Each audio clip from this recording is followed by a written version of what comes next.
Welcome, everybody, to the Black and White History Podcast. Make sure to like and subscribe. We are your hosts, Christian and... Wilson gets a lot of hate, and I'm not going to say it's not deserved, but for his foreign policy, it wasn't bad. We'll get into that. I tried, Wilson. That's as good as you're going to get. Okay, yeah. I'm just going to have to take the normie internet position and just... Bad. He was bad, man. He's the internet's most hated president. There's a reason for it. But, you can't really... You can't polish a turd. Right, yeah. Mythbusters tried it. You actually can, but... I have not seen that episode. They did it, and it worked, kind of, but it's still a piece of crap. Yeah. So... Woodrow Wilson, there's a lot we could start with this. So we're kind of leading up to World War I and everything. But there's also more going on with them than just that. And so I think, I don't know. How much of Wilson did you really know before studying for this? Beforehand, not much, honestly. I mostly knew him from post World War I, how he tried to get the League of Nations set up. But then the U.S. didn't join the League of Nations, and so it fell apart. That's most of my exposure to him, of like an international relations type thing. He was a big thinker in international systems. He believed in it, but that didn't translate to Congress, especially right after a global war. It's like, you really want to tie us to all these crazy people out here across the ocean?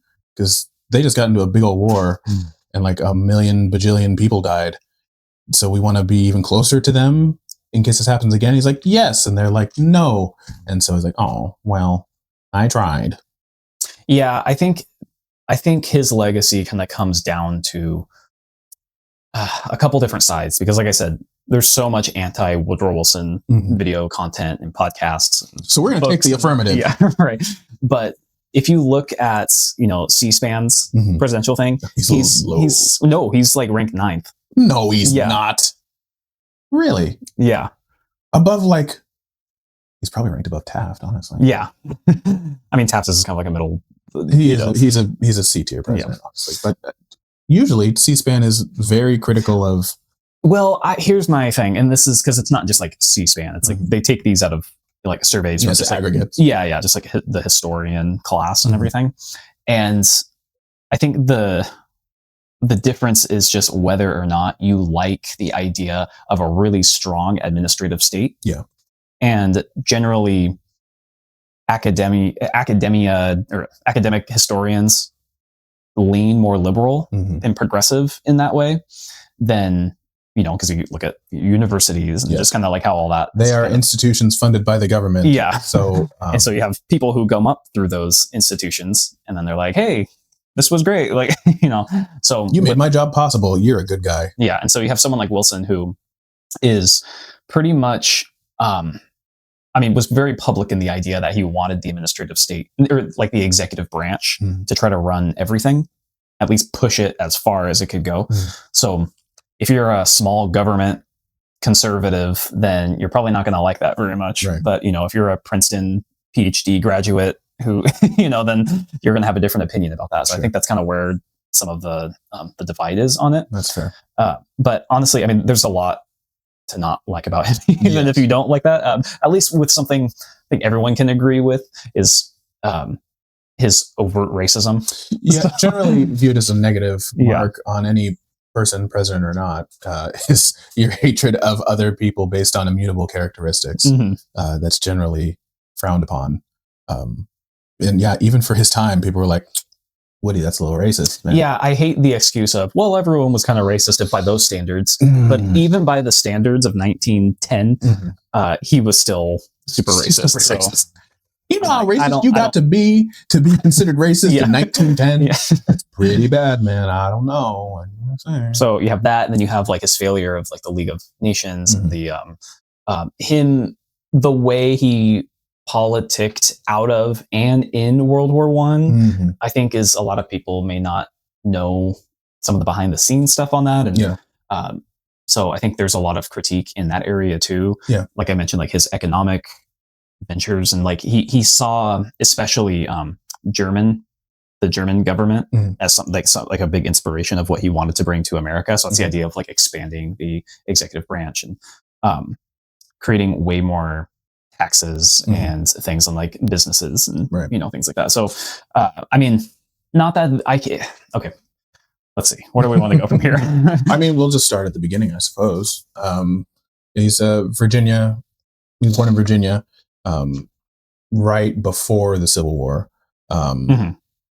So what was it, 1856, Yep. 57, something like that. And then I think his family were firmly on the Confederate side. Yes. So there's that. I think they were, his dad or his mom were doctors or something like that. And Well, his dad was a Presbyterian minister. Okay. And I know they also kind of grew up in like the Carolinas Mhm. and stuff around there. So you can see kind of, he's a big believer of the lost cause Yeah. narrative and stuff. And so, the lost cause narrative is basically the South were the good guys. yeah. And the North was basically doing a land and cash grab because Mhm. the South was becoming too influential. Mhm. And slavery was just sort of a clever mask for the federal government to basically seize the South's prosperity. Yeah. It's the lost cause argument, which, to be fair, there was a percentage of that where like it's mostly about slavery and stopping slavery as a moral evil. And if we can pick up a couple dollars and acres of land on the way, that's Sure. so much the better. Yeah. But that was there is no evidence to say that the reason that the Civil War started was we need the South's land and money, and we're going to use slavery to get it. Mhm. That's not what the North ever said, basically anywhere. Mhm. Yeah. No, it was pretty still. It was about slavery. It's like taking secondary and third dairy issues. Tertiary. Yeah, tertiary. Okay. That's and a like, $10 doctor. yeah, and swapping it out with Yeah. a primary issue of slavery and like pretending that was actually the order Yeah. of priorities. Yeah. I guess, but And it doesn't really even make sense. Even the argument that like, oh well, the North had slaves too, and it's like, well, yeah, but like so few comparatively, Mhm. and the public sentiment for slavery was mostly neutral generally, but in the North it was pro-abolition. You're right. Yeah. Generally neutral. Most people didn't give a damn either way because most people didn't have slaves. But whatever. We've discussed that ad nauseum. Yeah, we can move on now. Please, let's move on. We are now almost 80 years after this. So 1856, born as, okay, this might be the worst part of him actually, is he was born as Thomas Woodrow Wilson. Mhm. He decided to go by Woodrow instead of Thomas. It's one thing if his name was Woodrow Thomas and he went by Thomas. It's like, oh yeah, of course. Why would you want to go by Woodrow? But instead, he picked Woodrow. name. Yeah, That's and it happens to be Woodrow. I mean, So there's already a red flag. Something's off with that boy. Something's off with that boy from the beginning. Yeah. Went to Princeton. Yeah, so he moves up from up north to New Jersey, and he's the only president with a PhD. So you can see why Dr. Woodrow Wilson. yeah, and becomes a president of Mhm. Princeton and then governor of New Jersey and stuff. Which part of him being president of Princeton and governor was helping bar Black people from enrolling in Mhm. Princeton, Mhm. which is kind of interesting to think about that happening in New Jersey, not like Mississippi Alabama. or just something down south. So like that, this was like as northern state as you can get, and he was still enacting a lot of those types of policies. Mhm. When New Jersey is like, hey, I don't know, man, that's a little much. I don't know about that. And like you've kind of jumped the shark on the whole racism thing. Yeah. So he becomes like chair of, I think, like the political science department or like the history department, something like that. I can't fully remember. Well, he becomes the president of Princeton. Of the university? Yes.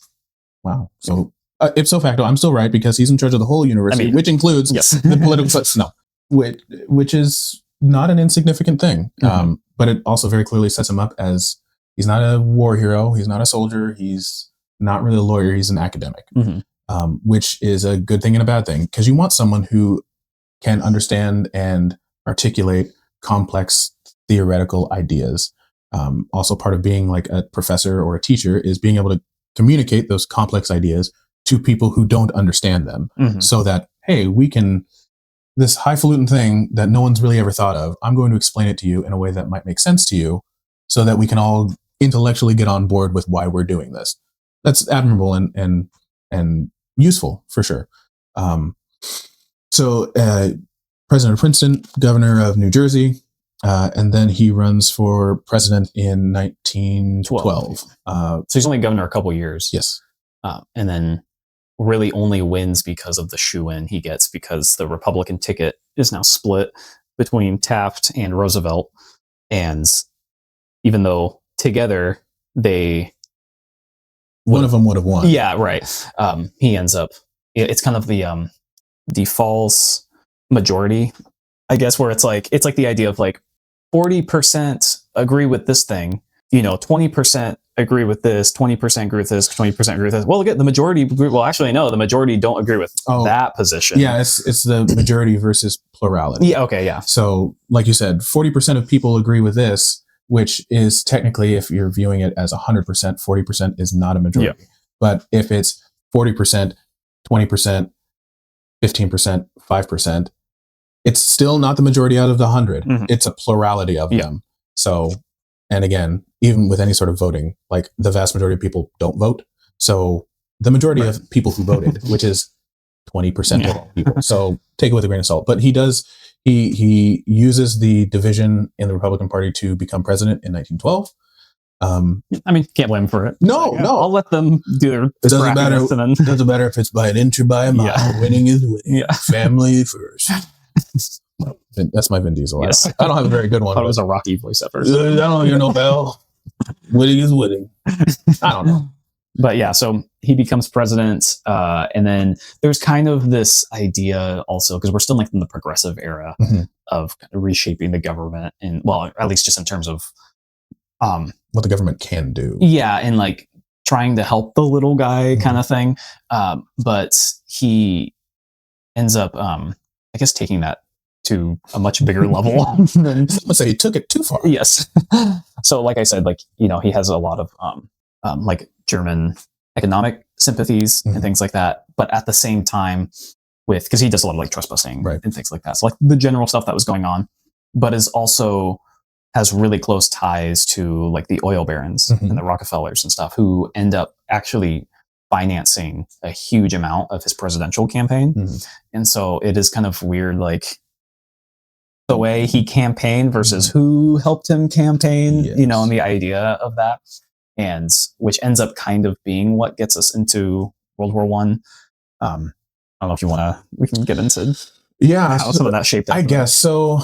So 1912 he's elected. 1914 he oversees the establishment of the Federal Reserve to basically create a centralized banking system.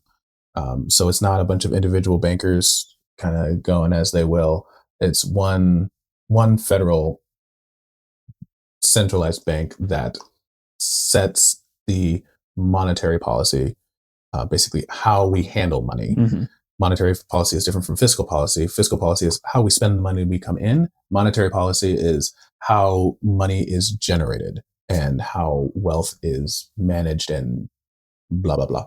So now there's a centralized place for that, which obviously gives tremendous power to the federal government and bureaucracy. Although the Federal Reserve is not technically part of the government, the Federal Reserve is a private institution, but it is fully invested with all of our money. That's a whole other thing. So 1914, World War I kicks off in the East. The East. We'll do our own episode on World War. But initially, Woodrow Wilson is similar to Taft in that he says this is a Europe problem. And there are a lot of Irish, English, some French immigrants, but there's also a very large German population in the U.S. And so picking a side, either side, is going to cause issues. So 1914, the World War I kicks off in Europe, and Woodrow Wilson is basically like, there's no compelling reason for the United States to get involved in this war. This war is historical. This war is territorial for Europe. And also we have a lot of British, French, not so much Russian, but also a significant German population in the United States. And so picking a side and supporting one side openly it's not good there's no reason to do it. There's no reason to do it. Now, the US does take a side in the background. They support the the Triple Entente, which is in World War II terms, the Allies are the good guys. So that's Britain, France, and Russia against the Germans, the Austro-Hungarians. So we supply them with a lot of money, some weapons and supplies and stuff like that, but mostly money. So at this point in the war, in the early to mid-war, our interest is primarily financial, because if we win, if they win the war, the good guys win the war, then we get our money back and they still have a country to pay us back. And we're also helping the winning side. That's good. If we lose the war, those countries can't pay us back. And the other countries are going to be very upset at us that we funded the other side of the war. So it's not good, but it's easier to back a horse with money than with troops. So that's basically what he does from 1914 to 1916, 17. Yeah. So, I mean, and to be fair, the popular position was with the people was not to be Do involved. not get involved. Yeah. And so he ran on his second term on the idea that, his slogan was, he kept us out of war. Yeah. Like, vote for me and I'll keep you out of war. Until I don't. Yeah. And so, but you have starting some growing sentiment, probably beginning in 1915 with the explosion of the USS Lusitania. RMS is a British ship. Oh, okay. It was a British ship. You're right. But anyway, so there were U.S. civilians on it. Yeah. So that ends up getting blown up by Germany. And history is kind of rewritten. I've noticed this where it's like, we got into World War I after that happened. But 2 years later, we end up getting into war. And so he's still like, no, we're not getting involved. We're not getting involved. Yeah. He runs on. He kept us out of war. And then we have the Zimmerman telegram. That's the big thing. So and this is January 1917. Yes. After he wins re-election. Let's rewind a fraction of a second to the Lusitania. So we can talk about that. Yeah. Remember, so World War I, the Germans have submarines. And radar, like sonar, detecting things underwater, it exists kind of, but it's very rudimentary. Most ships don't have it, but submarines need it. And a submarine is below the water, so you can't see it. It shoots torpedoes and it blows up ships. And the German army at this time was doing what was called unrestricted submarine warfare, which is basically any ship that comes into this area it's open season. They are a legitimate target because you are potentially supplying arms and assistance to our enemies. We're going to sink any ship that comes in here. Don't do it. The RMS Lusitania is a civilian vessel. It's not a military vessel, but it is carrying American purchased ammunition and supplies, and there are American civilians on the ship too. So when the Lusitania is hit by a German torpedo and sunk, and something like a bunch of Americans are killed, a bunch of people are killed, but some of those people killed are Americans. That turns the heat up on Wilson to enter the war. And Wilson holds off, partially because sentiment is still mostly don't get involved. And also, we did send a ship with American supplied armaments into, a war zone. So that's kind of our bad. Sorry. He does press on the Germans to stop unrestricted sub warfare, which they do. So that kind of cools the temperature down and buys him some more time. But we can see things are kind of ramping up, and the Lusitania was in 1915 so that was in 1915. His election is coming up in 1916. So let's not rock the boat here. I've already established that my platform is we're not getting into war, so I can't rewrite all the campaign buttons now. But yes, so that's the Lusitania. He was able to hold him off. Election year is coming up, and his party platform is we're not getting into a war. So he's going to stick with that line and keep us out of war even after the Lusitania sinks. Election of 1916, he runs against Charles Evans Hughes, who has a glorious early 20th century beard and mustache combo, versus the rather sunken look of Woodrow Wilson, but whatever. It's actually a fairly close election. Wilson wins basically every state except for the North. Yeah, the Northeast mainly. The Northeast, which is super high population. Well, it's funny. He was governor of New Jersey, but he loses New Jersey. Yeah, that's a theme. It's like we know this guy. We don't want this guy again. He squeaks out a win against Mustache McGee, and now in January of 1917, America is still neutral at this point, and there's a thing called the Zimmermann telegram, and that changes the course of the war. So Zimmermann is a German diplomat, and he is using these big underground telegraph wires to send messages to whoever. Everyone uses them. They get intercepted from other countries, but they're all encrypted and coded, so no one really knows what they are. But every country has code breakers to try to decrypt those messages and get the secret information. It's great spy thriller stuff. Watch Imitation Game. That's in the 40s, but that's the idea.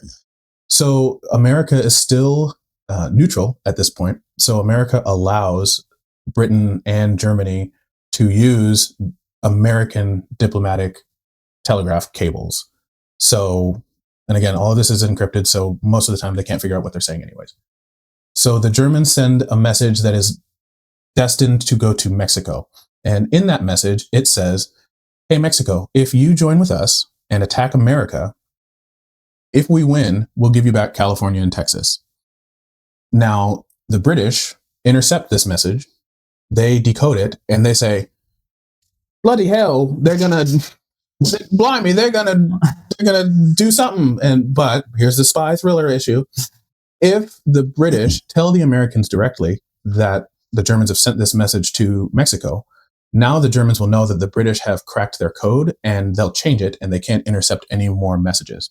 So what the British do is they somehow, I don't know, get a copy that is in Mexico of that message. So it's easier to get it if you know it exists. So they know it exists. It's in Mexico. They get a copy of that message from Mexico and then get it to the Americans and say, look what the Mexicans have. Mm-hmm. This is a friggin' problem, because if Mexico decides to attack the United States on behalf of Germany with German supplied troops and equipment, this is a big problem. So that pretty much forces Wilson's hand. We have to attack Germany now. Well, okay. What I would say is that he wasn't really that concerned with it, because Mexico. I wouldn't be concerned either. Well, Mexico ended up just refusing We're not doing do that because they had there was a whole Mexico revolution that happened in 1910. We're busy, and so they were still trying to, recover from that. And so Wilson was already like, I don't think that's really going to happen. No, I'm still going to not engage with the war. Mm-hmm. And it really wasn't until in April. So we declare war on April 6th. Mm-hmm. At the same time that's happening is, like when I had mentioned earlier, a lot of his oil baron and Rockefeller and JP Morgan friends and Henry Ford and they had a ton of business ties in Europe. Mm-hmm. And like I said before, they had financed so much of Woodrow Wilson's campaign that it was kind of like, all right, now here's our end of the deal. We're just going to turn it up a little bit. Yeah. We don't want what's going on in Europe to cause us to go bankrupt or have our businesses be super volatile. So maybe it's time to go to war now. And so that's why I think there's kind of a fallacy or like an important distinction on the fact that with the Zimmermann telegram happens in January, why would it take another 4 months for Woodrow Wilson to ask Congress for a declaration of war? Mm-hmm. And so I feel, and this is kind of, when you start really getting into the weeds of this kind of stuff, that's when the normal narrative, I guess, kind of starts to splinter a bit. It does, yeah. And you kind of see like what was really going on. And I don't know, but anyway, but yes, we do then, April 6th, 1917 is the day that changed the course of history. Basically, yeah. And yes, we enter the war. They don't know it at the time because no one knows when they're in war. But this is like the tail end of the war. It's about a year and a half. The war's been going on for 14, 15, 16. A few years now. Like 3.5, almost 4 years now. Yeah. So we enter the war, and most of the dying has already kind of happened. There's still plenty to go around. But now with the Germans kind of being the main force here, being worn down. I mean, we'll get into it with World War I, but like it was a nasty war where hundreds of thousands of people died for a couple hundred yards of mud field in France, that the Germans would win and advance, and the French and the British would push them back, and they would fight over and over the same 200 yards of land. So it's not like 1939, 1940, where there's a massive push and then America comes in and pushes them completely back. it was a stalemate and everyone was just exhausted. America entering really gave a lot of morale boost to the Allies, and really showed the Germans like, you're running out of stuff already, and now a whole other country with a massive industrial base is going to come in, and you're probably going to lose. They fought for another year and a half, but it was kind of the beginning of the end once the Americans came in, just because they're fresh troops. And now they're adding themselves to the fight. Well, there's kind of this theory too, and I know Theodore Roosevelt really wanted us to get to World War I much sooner.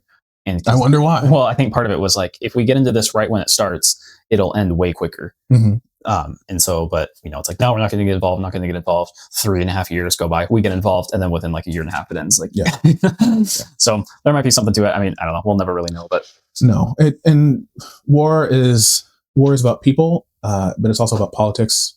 It's about history, and so there's never a straightforward reason for why a country does or doesn't get into a war, or if they do, when they do, under what circumstances. Because you'd think, oh, they killed Americans on the Lusitania in 1915. We're in right now, but that didn't land. So, yeah. Anyways, America enters in 1917. The war goes on and ends November 11th, 1918. And in that time, I guess we should mention, just for more get back to some Wilson hate. Yes. The meanwhile, at the Legion of Doom. Well, first, the Alien Sedition Acts. I wonder what that bill was about. Yeah, are still enacted, which means that the government has a right, and some of these are still in the books. Many of them have been removed since when John Adams put them in, but some of them are still there, and even today, actually, some of them are still there. But basically, if you talk negative about, the government, the war effort, the war effort, the president. The army, the army. If you do anything to hinder support or success of this military campaign or the government during a time of war, we'll just arrest you. Yeah, and so that does end up happening. He does end up arresting some people, very loud, outspoken critics of the war and his presidency, and so even though there was a declaration of war from Congress, the people were not like, there were still German and like the people were not 100% for this war. And also different from other wars, media was, daily updates, and you can see like 60,000 people killed here, 100,000 casualties here, just over and over and over again. And it's like, we didn't want to get involved in this in the first place. If we wanted to get involved, why didn't we get involved with the Lusitania? All this stuff. So it starts opening the door to questions about why now? What's your motivation? And people did know that Woodrow Wilson had ties to the robber barons and the tycoons of the time. They knew we had a financial interest in the outcome of this war. Like, questions start coming up as to, like, is this really what is making us do this? And the country is not split, but it's not unanimous. Sure. Now we can get to League of Nations. Yes. So the war ends in 1918. The signing of the Treaty of Versailles signaled the end of the war, and the Treaty of Versailles was pretty rough on Germany. Not undeserved, but it was pretty rough on Germany. It basically said, you can't have any sort of standing navy. Your army has to be a certain size. You can't have this, you can't have that, and you have to pay $11 gajillion in war reparations and admit that it was all your fault. So Woodrow Wilson, being a progressive and an intellectual, says, hey, this war seems to have started because of a breakdown in communication between nation states. And this war affected the entire world. People who had nothing to do with it were drawn into it, either through actual soldiers or materials or disruptions to shipping because of sub-warfare, all this stuff. We need to have a singular place where all of the countries can get together. We can decide, like, what are the rules governing how countries treat each other? All that stuff. There wasn't such a thing before. We'll get into it, but the Peace of Westphalia was kind of a European thing, but it was not widespread of, this is how you treat nations and everyone's independent and you can't just invade because you want to. Setting international norms, how we do trade and treaties in open waters, stuff like that. And that was a revolutionary idea. Most countries were on board, and Woodrow Wilson kind of spearheaded it.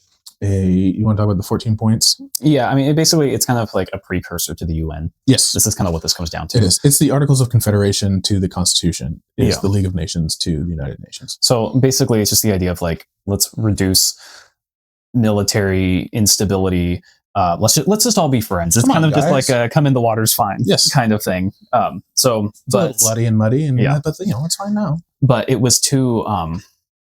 I think some of it was just like too vague. Yeah. Like, at least you say what you want about the UN, but there's some like very specific, like the World Health Organization, and like the like there's more, I guess, like institutions set up inside of it. Yeah, the International Monetary Fund. You're right. Yeah, and so this is more, and it's like more with like humanitarian aid and things with like the United Nations, and like there's more things than just like don't go to war anymore. Yeah, like that's kind of what we can all use the ocean, guys. Yeah, it's like I could do that because I have a lot of guns. Right. Like why would I not do that? So a lot of countries sign on. Some countries are kind of forced to sign on, but chiefly the United States does not. The Congress does not agree to be part of the League of Nations. Yeah. And there's various reasons for that. I think one of it is we won this war. We are a regional power. We have influenced international borders. Why would we willingly give that up to benefit Europeans who started this war in the first place? Right. And also it's just the idea of like, how do we know other countries are going to be accountable if they sign on to this? And so that's kind of one of the things that the UN, when it came around, tried to tie some of that up, or at least have better answers to. But the League of Nations, it was just, there wasn't, it's kind of just like a handshake deal. Yeah, it was a toothless agreement. There wasn't anything like, what happens if, let's just say Japan attacks China? Yeah. Like, what happens? I don't know. Whoever wants to jump in on this, jumps in. Well, they won't, because they said they won it. They promised. They double pinky promised. And Japan says, yes, we double pinky promised Manchuria.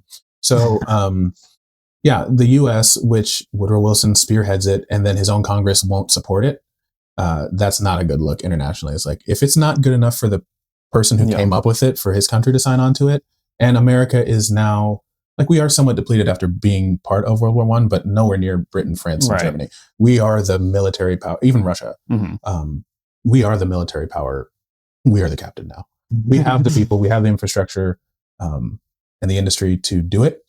And if you're not going to sign on to it, I'm not going to sign on to it, or I'm going to have reservations about signing on to it. So it basically... many countries either didn't sign, or if they did sign on to it, they ended up leaving within like a decade. Yeah. And so the whole thing kind of falls apart. But Wilson's still like trying to spearhead this. No, this is going to... So what he does is he schedules this huge speaking tour that all goes around the country to try to gain support and popular sentiment.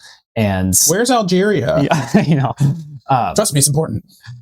So he, in the middle of that, it ends up being such a wear and tear on him that he ends up getting a stroke from it. Try to explain to someone from Tennessee why he should give a single Tinker's Dam about obscure Scandinavian country. Yeah, right. If he's not from there. So after which, this is like largely, very much successfully hidden from public about his stroke. He ends up pretty much just being bedridden away from the public. And his wife, Edith, ends up kind of like acting on his behalf. She's the first female president. Yeah, so much so that's kind of the nickname later on in time when that was more exposed. But he rides out the rest of his second term and then just kind of quietly vanishes and just walks away. And then Harding comes in afterwards, and then he ends up dying of a stroke again, like a couple years later. Yeah. So there's a couple strokes in a few years and he's done. The presidency is very stressful. Yeah. I think, his legacy kind of is tarnished by, like, visibly, like the failure of the League of Nations, kind of the ambiguity of his entrance into World War I, kind of the questions about that, and then also character flaws. Massive character flaws and racism. His screening of Birth of a Nation in the White House, which I still have not seen. I've only seen a couple of the hot take scenes. I should watch it just as like a historian. We should watch it. We should watch it just as like, this is a thing that happened. This is a thing that was controversial even in its time, and has painted a president's legacy. We should probably watch it. And I mean, it is what it is, man. You don't have to agree with it, but you have to like. I'm not saying like everyone should read Mein Kampf. I'm saying that it's a historical document or a thing that influenced a prominent person, and as a student of history, it is worth looking at and examining the document and how it influenced the people who made decisions, who embraced it or rejected it. Like, it's just a piece of media in the time that's worth examining in the context of what was happening and why were people like that. Yeah. Or don't. You don't have to. You can just know that it exists and is great, and then just move on from that. He thought it was great. Yeah. He thought it was he called great. it like, you know, it was historically accurate, and that, you know, just the idea of the Klan being, like, he kind of basically is the gateway to the second wave of the Klan. Was through this with this movie coming out, and when you have the president supporting it, then you're going to get a bunch of, yeah. He's on our side, one of ours. Yep. Get people all whipped up and riled up and. Pun intended. Yep. Yeah. In more ways than one. Oh no. But yeah, so he would like later say, I don't know, take this for. I didn't mean it. Yeah, take it for a grain of Wilson, but you know that he regretted showing that and said that it was actually an atrocious film and everything. And I'm like, yeah, I regret eating an entire sleeve of Oreos and think it's an atrocious decision, but I didn't think so. Yeah, right. So, yeah, kind of interesting little piece of history, but. Yeah, I guess that's Woodrow Wilson. Yeah. Yeah. Interesting man, at a very interesting and critical time.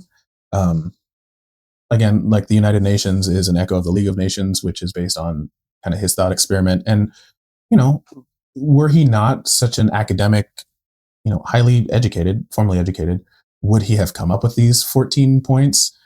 Maybe, maybe not, but also these 14 points are so vague and theoretical and not like practically enforceable. Mm-hmm. That's kind of like a hallmark of someone who thinks too highly. Like, your idea is probably right, your concept is right, but how does it work with people who aren't PhDs, who don't care about the theoretical like need for this? They're like, well, I need land, and also we've been fighting 600 years about like religion and culture and what it means to be Polish or Serbian or whatever. Yeah. Like, those things can't really be resolved by, but theoretically we should all share maritime rights with each other for open trade. And it's like, well, yeah, whatever. There's deeper issues that we need to solve first, or if they could ever be solved. Yeah. So it was a good college try.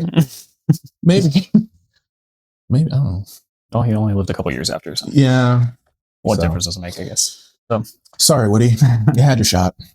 All right, cool. Well, we'll go ahead and wrap it up there.